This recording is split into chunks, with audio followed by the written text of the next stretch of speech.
दोस्तों ये कहानी है दिल्ली के पुराने इलाके की, जहां हर सुबह एक किराना का दुकान सुबह 5:30 से 6 के बीच खुल जाया करता था।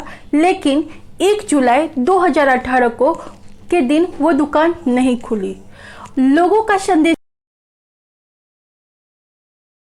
लगी कुछ बात बनाकर जितने भी रेगुलर ग्राहक थे आके चले जा रहे थे, क्योंकि उनके अनुसार वो दुकान कभी कभार बंद रहता था, जब ओकेजनली कुछ उनके घर में फंक्शन हो या कुछ काम रहता है तब। लेकिन उस दिन अचानक ही वो दुकान बंद था, इसीलिए सब बातें बना रहे थे।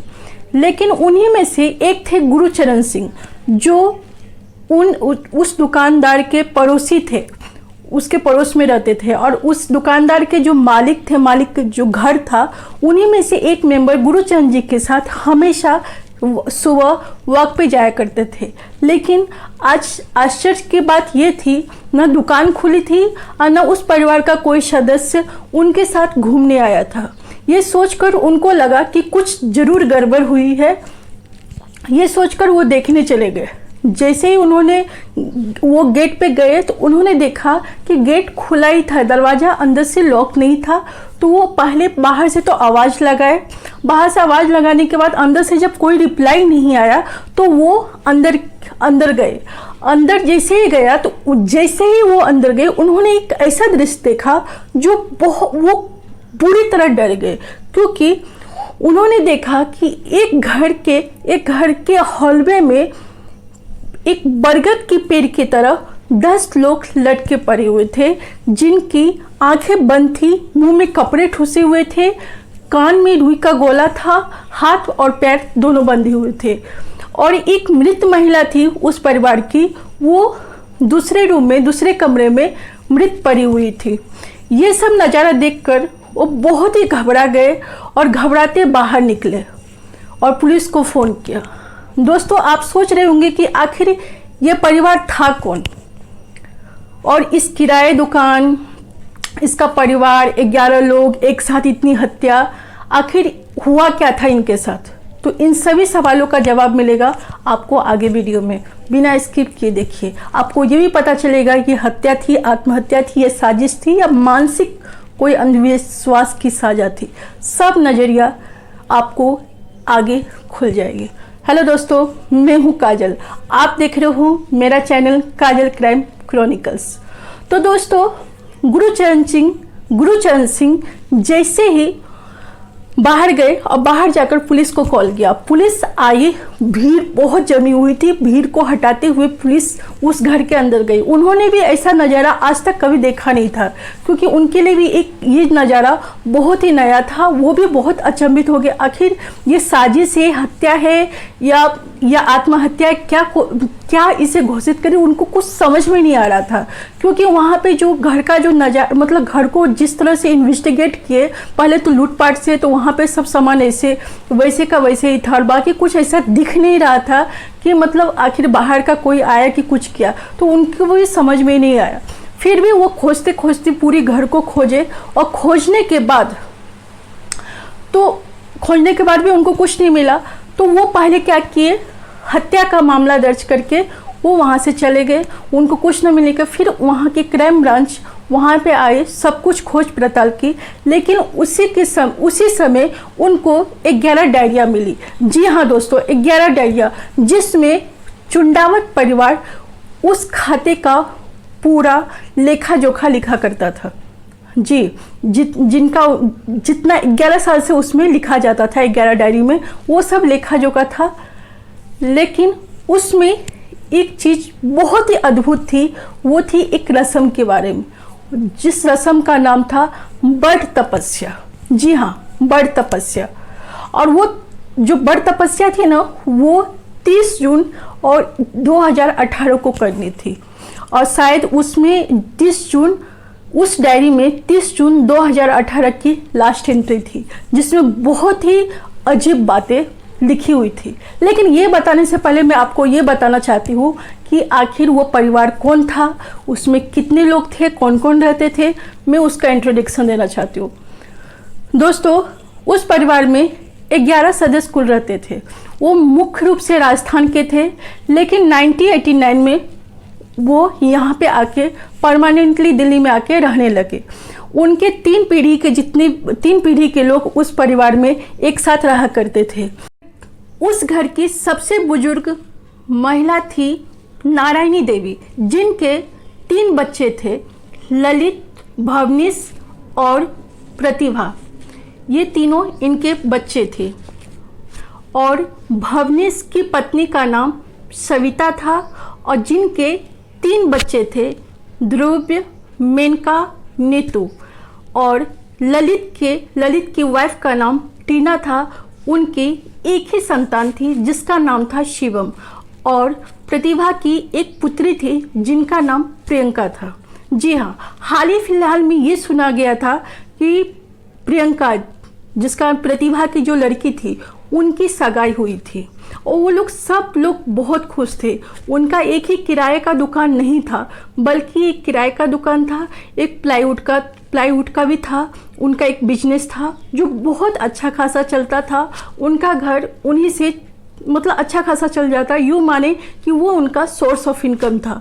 वो लोग बहुत खुशी से रहते थे, सब कुछ अच्छा था। लेकिन सवाल अभी यहाँ पे ये उठता है, पड़ोसी लोग भी सब बोलते थे कि उनका मतलब सामाजिक लोग थे, सोशल लोग थे, जो सभी से मिलते जुलते अच्छे से रहा करते थे। सब उनके यहाँ आना जाना रहता था। लेकिन ताज्जुब की बात ये थी, इतना सब कुछ होने के बावजूद, सब कुछ अच्छी होने के बावजूद, किसी चीज़ की तंगी ना होने के बावजूद, आखिर उन्होंने ऐसा किया या उनके साथ हुआ, ये ढूंढना उनके लिए, पुलिस के लिए बहुत ही एक चैलेंज बन चुका था। तो उसी समय जब मैं बताई थी, हाँ, डायरी का चर्चा की थी, उसमें जो लिखा हुआ था उसके अंदर ये लिखा था कि तुम्हें ये रस्म करना है। अब ये आप सोच रहे होंगे कि ये इंस्ट्रक्शंस कौन दिया है। तो दरअसल मैं आपको बता दूं कि 2007 में ललित के पिताजी की मृत्यु हो गई थी। और ललित जी को कुछ दिनों के बाद ऐसा लग रहा था कि उनके पिताजी आते हैं, उनसे बात करते हैं और उनके परिवार के बारे में अच्छी अच्छी चीज़ बताते हैं, जो वो फॉलो करते हैं तो उनके परिवार का अच्छा होता है। और कुछ घटनाएं उस दरमियान ऐसी भी हुई थी, और वो घटना अच्छी हुई थी उनके परिवार के लिए, जिससे उनके परिवार की उन्नति हुई। इसीलिए घर के, ललित के अलावा जितने घर के लोग मेंबर थे, 10 के 10, वो भी ललित के बातों पर विश्वास करने लगे कि हाँ, बापूजी आते हैं और हमारे घर के बारे में जो बताते हैं अच्छा बताते हैं। यही चीज़ जो डायरी मिली थी, वो डायरी प्रियंका और ललित के द्वारा लिखी गई थी, लेकिन वो लिखाया गया था उनके पिताजी के द्वारा। उनके पिताजी जो बोले वो सब उसमें वर्णन किया गया था। उसमें वर्णन किया गया था कि तुम्हें मोक्ष प्राप्ति, इस परिवार को मोक्ष प्राप्ति के लिए बड़ तपस्या करनी होगी। बड़ तपस्या में बहुत सारे रस्म होंगे। रस्म लाइक, जैसे तुम ये सब करोगे, जैसे कि उन्होंने जब पुलिस ने जब वो दृश्य देखा था, ये सब मुंह में कपड़ा रख के ये रस्म जो करना है, रस्म की विधि बताई गई थी कि मुंह में कपड़ा रखना है, आँखों में कानों में रुई का गोला, आँखों पे पट्टी, हाथ पैर बांध के सब बरगद की जड़ की तरह उसमें घर के हलवे में लटकना है। ये करने से तुमको मोक्ष की प्राप्ति होगी। और फिर ये हो जाएगा, ये विधि जब हो जाएगा, ये रिचुअल हो जाएगा, तो मैं आऊँगा और तुम लोग को बचा लूँगा। जी हाँ, ये सब उस डायरी में लिखा हुआ था। और ये दृश्य भी जैसा लिखा था वैसे ही प्रैक्टिकली भी देखा गया। तो पुलिस को विश्वास हो गया कि ये हत्या नहीं थी, ये खुद की आत्महत्या थी, एक मानसिक बीमारी के कारण। और यही नहीं दोस्तों कि डायरी के बेस पे पुलिस ने ये साबित किया। बहुत कुछ 30 जून 2018 की जो CCTV में देखा गया कि 10 बजे के लगभग सविता कुछ स्टूल अपने घर ले जा रही थी और उनके घर के 2 बच्चे शिवम और ध्रुव अपने दुकान से, प्लाईवुड की दुकान से एक तारनुमा चीज़ लेके जा रहे थे।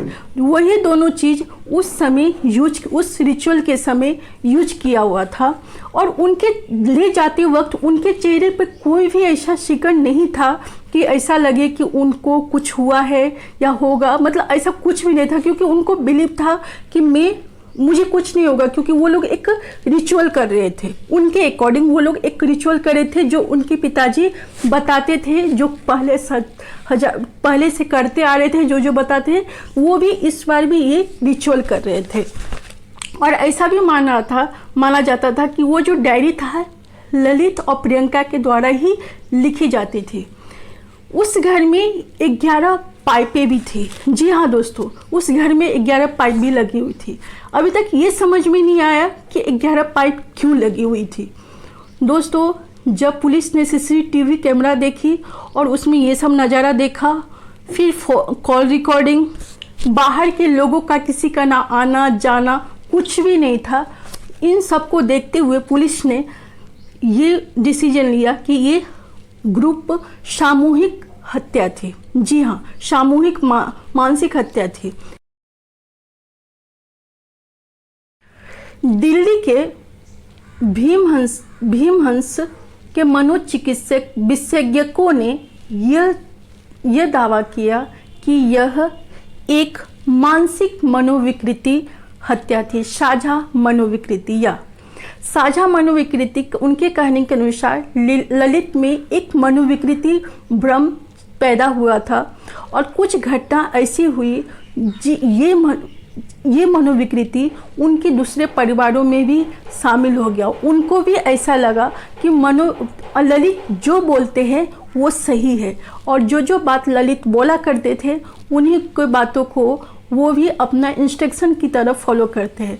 एक तरफ से ये माना जाता है, ये मनोविकृति ऐसी होती है कि जब एक मनुष्य में एक भ्रम उत्पन्न होता है, वही भ्रम अगर दूसरे मनुष्य में उत्पन्न हो जाए, दूसरे ग्रुप के लोगों में उत्पन्न हो जाता है, तो वो अपने वास्तविकता की दुनिया को छोड़कर एक काल्पनिक की दुनिया को जीने लगते हैं। जी हाँ, वो अपने काल्पनिक दुनिया को ही सब कुछ समझते हैं और इतना हद तक उसमें विश्वास करने लगते हैं कि वो उसके लिए जान से परे भी हो जाते हैं। वो ये तक नहीं सोचते हैं कि उनके लिए क्या अच्छा है और क्या बुरा है, क्योंकि उनके अनुसार वो काल्पनिक चीज़ उनके लिए अच्छा होता है। यही सब चीज़ ललित के साथ हुआ था, और ललित की एक भ्रम की मनोविकृति वो उस परिवार को पूरी तरह डुबा ले गई, क्योंकि वो धीरे धीरे ललित का जो भ्रम था वो धीरे धीरे उसके परिवार के सभी लोगों का भ्रम बन चुका था। दोस्तों, ये केस तो 2021 में पुलिस ने क्लोज कर दिया था, लेकिन वहाँ के जो पड़ोसी और जो उनके रिश्तेदार थे वो ये भी अभी तक मानते हैं कि ये जो था ना, ये आत्महत्या नहीं थी, बल्कि एक सोची समझी साजिश थी। तो दोस्तों, आपको क्या लगता है? आप मुझे कमेंट में बताइए कि ये आत्महत्या थी या किसी अंधविश्वास का विश्वास था या किसी प्रकार की मनोविकृति। दोस्तों, हमारे यहाँ हर चीज़ का इलाज इंसान कर लेता है, बड़े से बड़ी बीमारियों का इलाज कर लेता है, लेकिन जब भी एक मनोविकृति टाइप की किसी तरह का एक अंदेशा होता है तो हम उसी ट्रीटमेंट करवाना ज़रूरी नहीं समझते हैं, क्योंकि हमारे मन में बहुत तरह से ख्याल आ जाते हैं, क्योंकि सब सोचेंगे कि ये पागल है। बहुत से थॉट मन में पैदा करते हैं, क्योंकि उनके अनुसार कि मैं जाऊंगा तो मैं पागल ही साबित हो जाऊंगा। लेकिन ये गलत चीज़ है। जैसे हम डिप्रेशन में रहते हैं, ट्रीटमेंट करना जरूरी रहता है, वो हमारे लिए डेंजर होते हैं। ये भी एक मनोविकृति भी एक प्रकार की वही चीज़ होती है, जिसे समय पर ट्रीट ना किया जाए तो वो हमारे लिए जान का खतरा बन सकता है। तो दोस्तों, इस बारे में आपकी क्या राय है मुझे कमेंट करके बताइएगा, और फिर हम मिलते हैं नेक्स्ट रियल क्राइम स्टोरी के साथ। आपको कैसा लगा वीडियो प्लीज़ मुझे कमेंट करके बताइए, और मेरे चैनल को लाइक एंड सब्सक्राइब जरूर कीजिए इस तरह की इंटरेस्टिंग स्टोरी सुनने के लिए। फिर मिलते हैं नेक्स्ट वीडियो में। जय हिंद, जय भारत, और तब तक के लिए अपने परिवार का ख्याल रखिए। जय हिंद।